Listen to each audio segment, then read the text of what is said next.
we're going to talk about aging, specifically how our culture scrutinizes the aging of celebrities and how that impacts us, regular humans.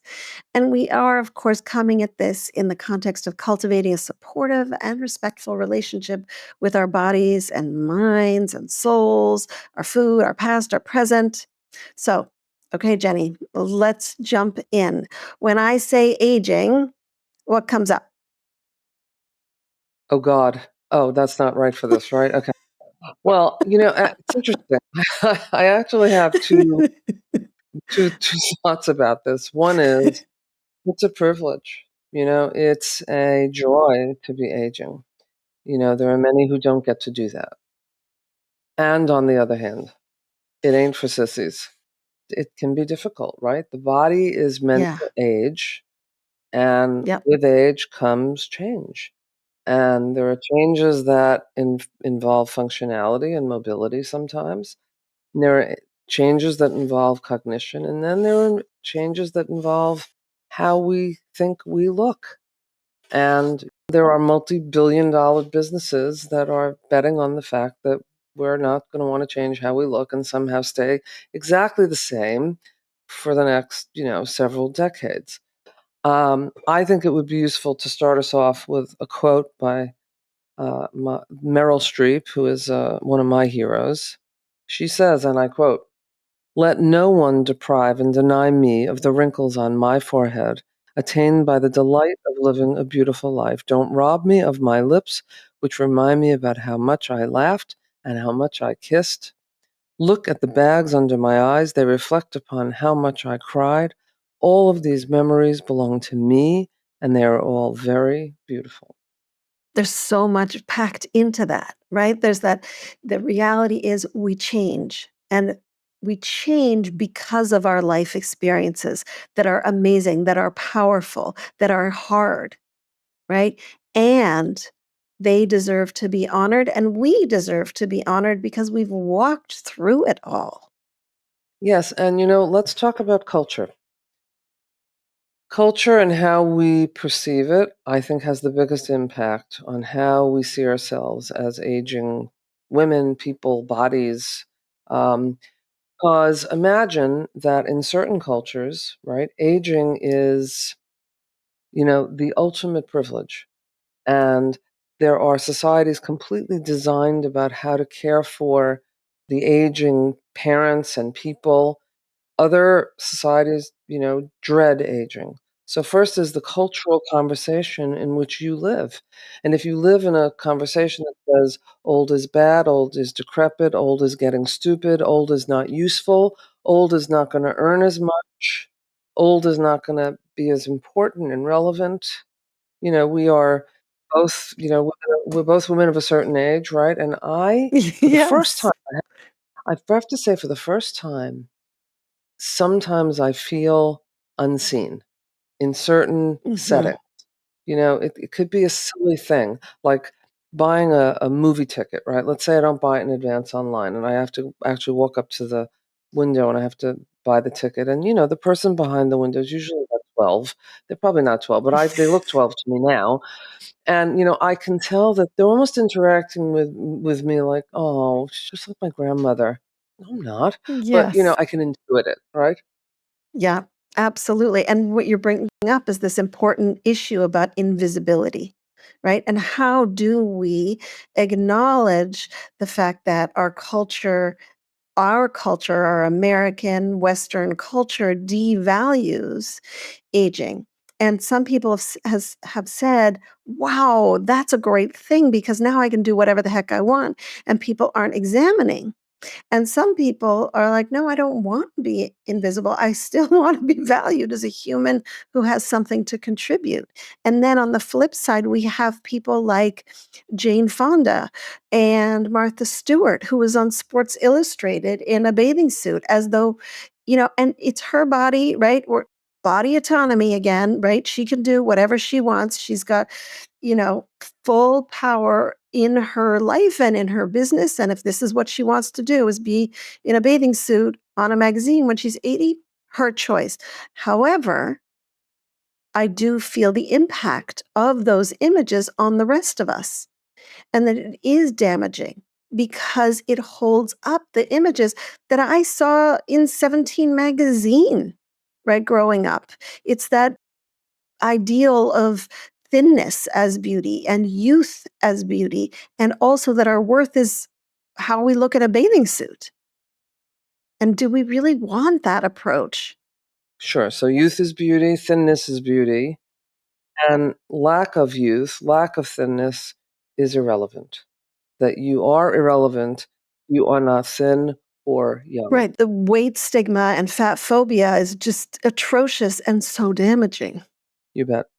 I had the privilege of seeing a movie that's just come out on one of the streaming networks, and it's called The Miracle Club. And it has, Maggie Smith, who, I don't know, she must be nearing or at least 90. God bless her. Yeah.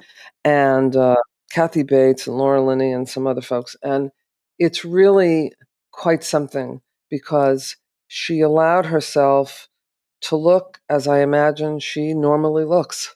There's Mhm. very little that was done to make her look like she's aging well. She was just supposed to be this very aged woman. And it was startling in some ways if you followed her career and you know some of the things she's done and how she's been made to look. And then she said, "Well, all right, well, if I'm going to play this part, I might as well just get up in the morning and not put makeup on, and there I am." And it's really, it's inspiring, because then what you get to see is just what a great actress she is. Yes, which of course she's brilliant. And you brought up the term aging well, which I Mm. think deserves a lot of unpacking, right? Do we think that aging well is showing up looking like you haven't lived all those years? Is aging well mobility? Is aging well a sense of vitality? Is aging well just having your brain online? Right? Or are we thinking that aging well looks like Jane Fonda, who has said in interviews, I do have one regret, which is the amount of plastic surgery I've had, right? Is that aging well? And one of the terms that I love that Helen Mirren used, which I think is almost a better way to move into this conversation about how do we age and how, what is confidence? She says, this is a quote from her, I love the word swagger because I think swagger means I'm confident in myself. I'm presenting myself to the world. I'm enjoying the world around me. I love that. And what if instead of it being like, oh, I need to age well, or I need to feel super confident, or I need to have the body that looks like it could go on a magazine when I'm 80, what if what is swagger to me? What does that feel like? You can imagine there are some people listening to us now thinking, oh, sure. Well, yeah, that makes sense. Except that when you're working in the business that I'm working in, whatever that business may be, I'm very aware that if I don't continue to look the part, could be just in finance, could be anything, right? That if I don't continue to look the part, I may not get promoted. I may become irrelevant. Absolutely. I may actually not be able to continue my current career, and that's a very real thing. It's a failing of our society that we are allowed to view people in that way. Um, it's funny that you mentioned Jane Fonda. I had the privilege of hearing her speak. I'm going to say probably about a decade ago, maybe it's a little more, at an eating disorder conference. She was the keynote speaker, and she had just really started to talk about her eating disorder history and her bulimia and all of this. And one of the things that I remember, I'm really paraphrasing here, but one of the things that I remember her talking about was that if she could tell her younger body then what she knows now, which is, you know, the body isn't the way that you punish yourself. The body isn't the way that you view yourself. Now, I mean, this is a woman who grew up in Hollywood from, birth. But she said, I would have been kinder to myself. I would have understood that I was, doing more damage than good, and not with regret. See, I think regret ages us. There is a difference between regret and insight. There's a difference between regret and wisdom.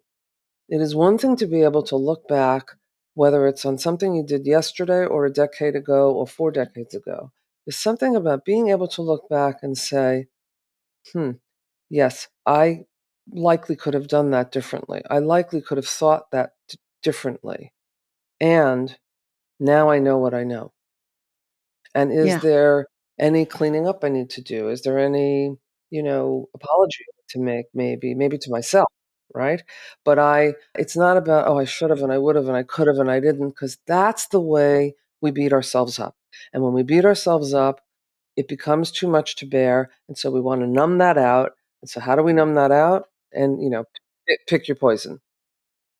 absolutely. No, and I personally relate to that deeply because one of the choices that I've made, and I've shared this, I think, on the podcast and with you, Jenny, is that I had the BRCA gene. So it's a cancer gene. And because of that, I had a double mastectomy. And in that process, I said to my oncologist, am I going to regret this?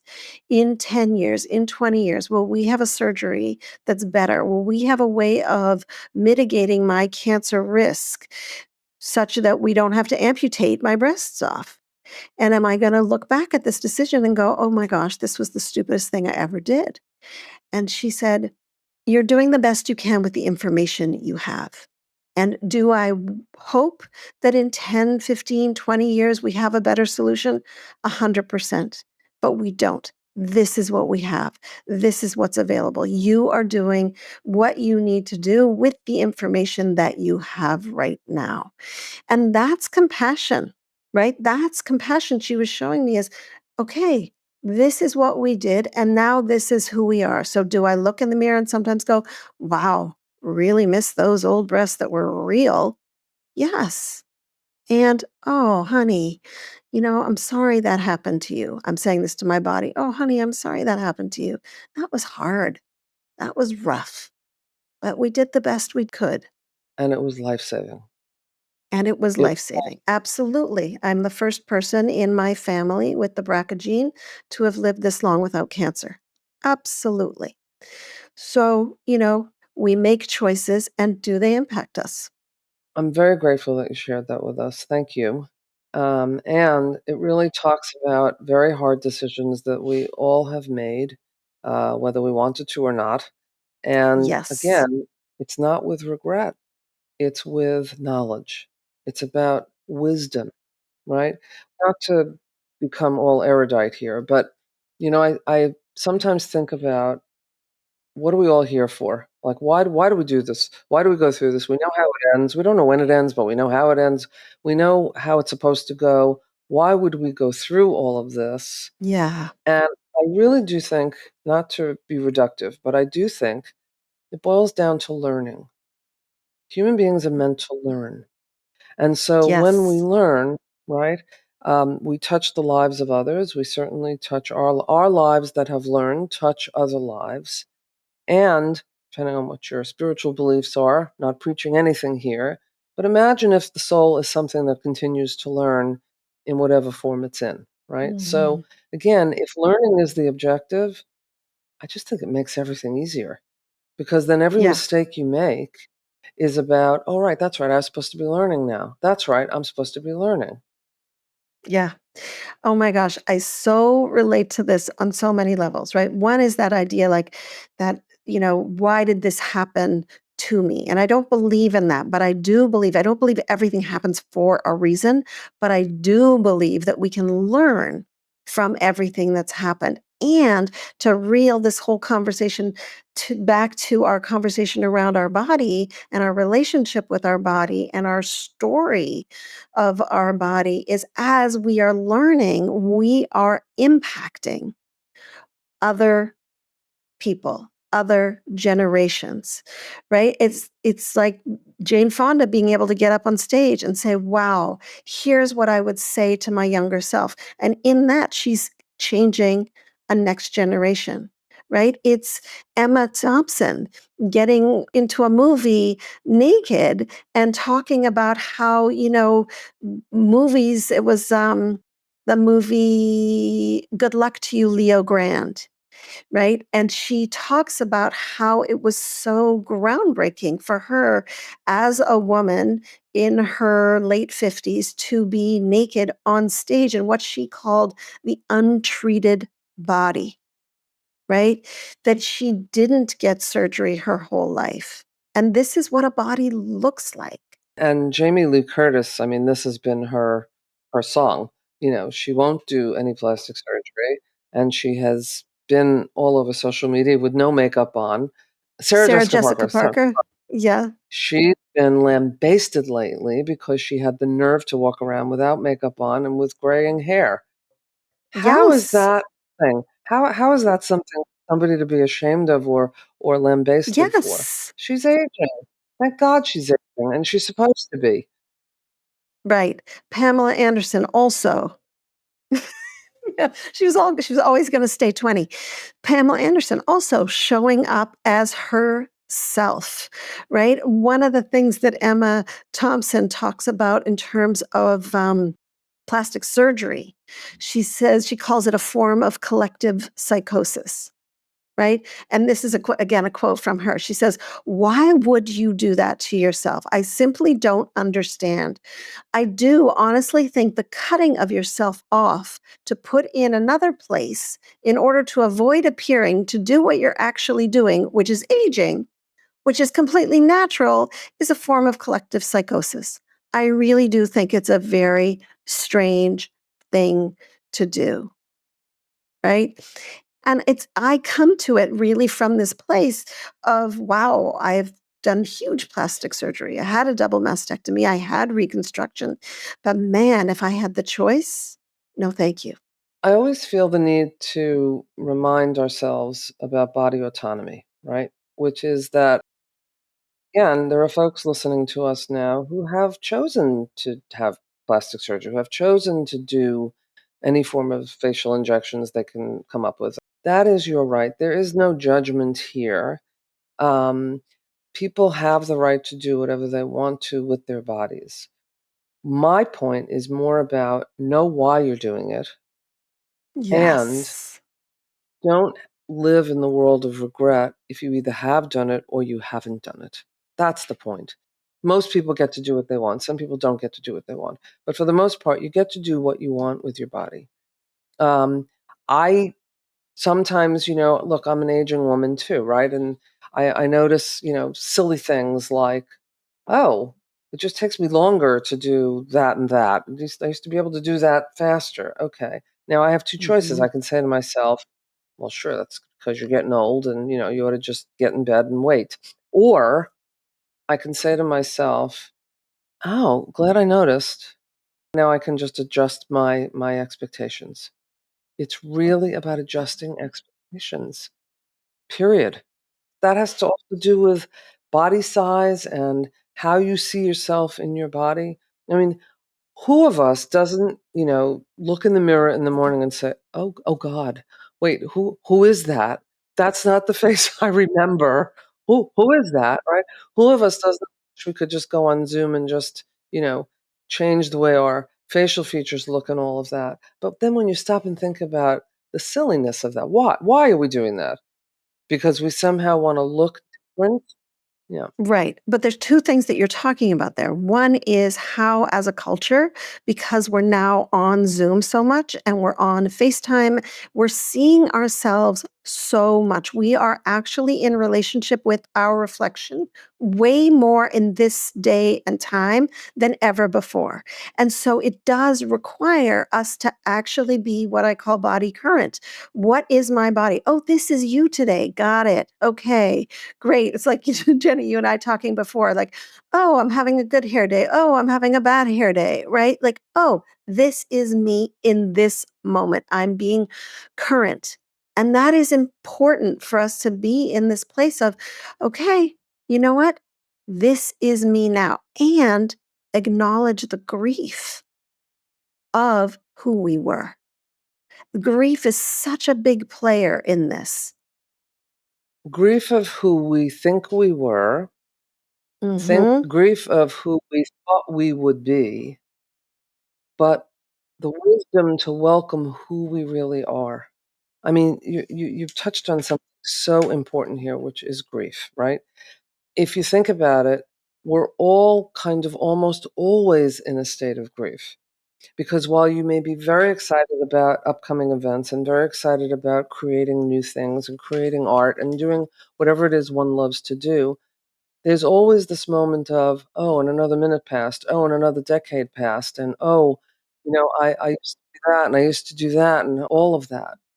And so Yeah, I'm simply suggesting that instead of approaching it in a grievous way, to say, oh, look at these memories I have to cherish.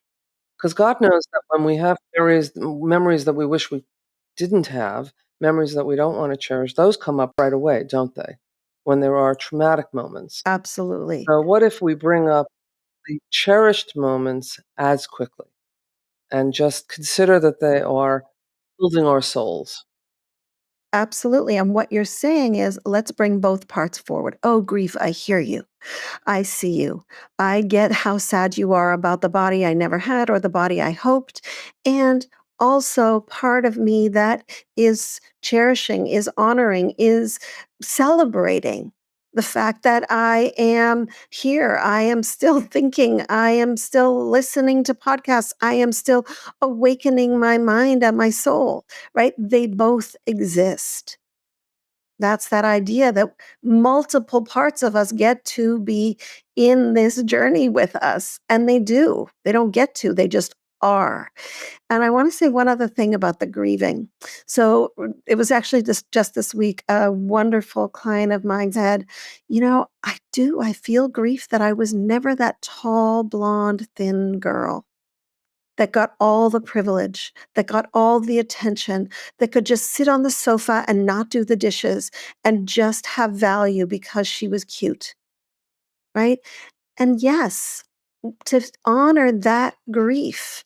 And I relate. I always thought I was supposed to be the tall, blonde, thin girl. I am none of the above, right? So to be in spaciousness with our grief lets us then own, yes, I am sad about that. There's grief for that. And then come into this part that you're saying, let's bring this forward. The part that says, and this is who I am, and celebrate that.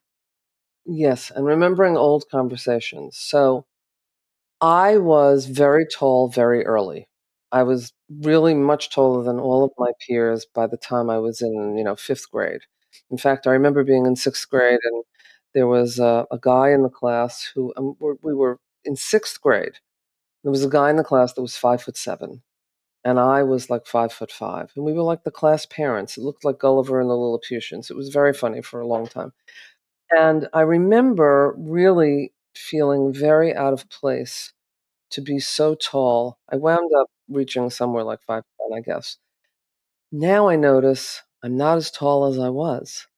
I probably lost an inch somewhere, right? And I can't I always remember this now. Every time I realize that I am a bit shorter than I was, right? I mean, that's gravity. It's what happens. And I think to myself, "Oh gosh, imagine if I could have reached back to my 12-year-old self and my 15-year-old self and my 20-year-old self and said, 'No, no, height is great. If that's who you are, it's who you are.